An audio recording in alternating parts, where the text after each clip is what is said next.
Hello everybody, welcome to the Henstitute. I am Mr. Hennon and I am going to take a look at projectile problem number 33. So 33 says that the water from Niagara Falls is cascading over the top of this section at 2.7 meters per second. I'm going to go back to the actual problem, make sure I've got all the little pieces in here. So suppose that it is cascading at a horizontal speed of 2.7 meters per second just before it goes over the edge. At what vertical distance below? So vertical distance below is a fancy way of saying what is the vertical displacement. Does the velocity vector of the water point downward at a 75-degree angle?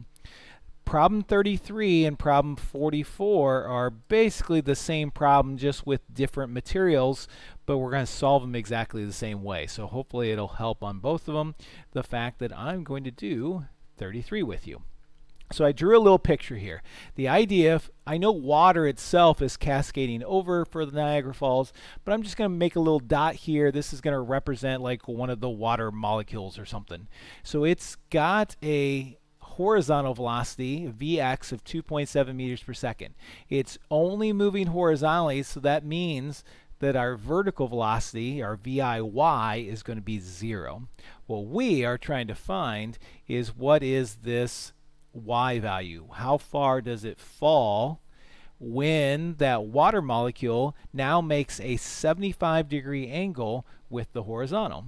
So the idea is, if I was to draw a horizontal line here, this is going to make 75 degrees. This is our theta, an angle.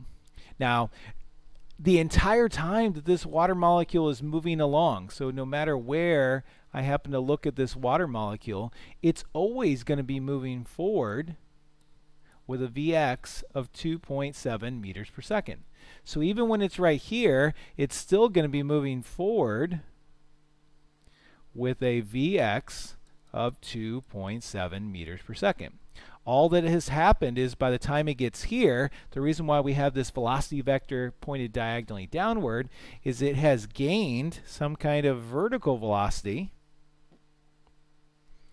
Vfy, that's like this. Now if I leave it over here, it doesn't do you any good, so I'm going to take this velocity vector, I'm actually going to put it over here on this side instead.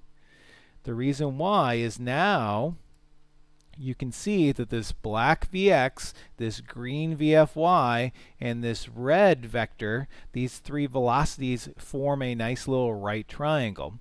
And so this angle is related to Vfy and Vx through our different trig functions, specifically tangent. You go, okay, who cares? Why does that matter?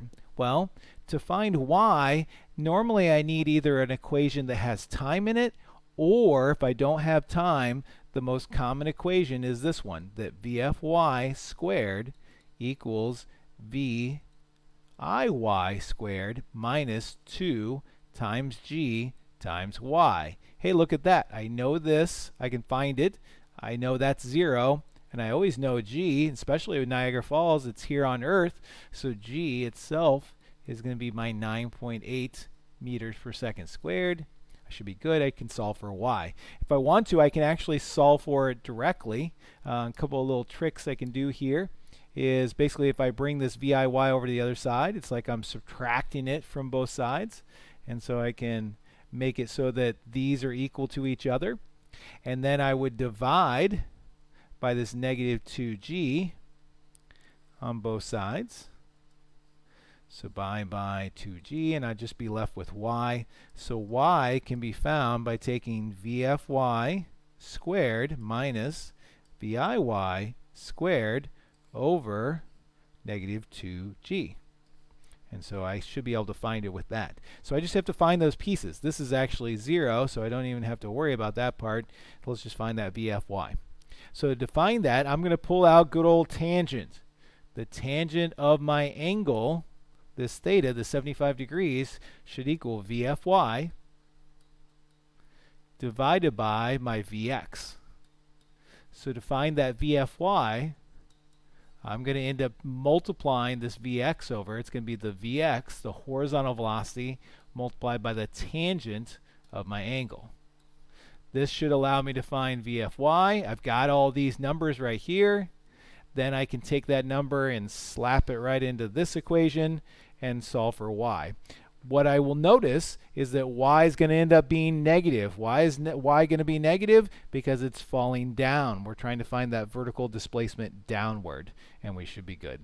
Hope that helps a little bit with 33. 44 is set up very similar, except that it has different Vx and a different angle, but you're also trying to solve for that Vfy.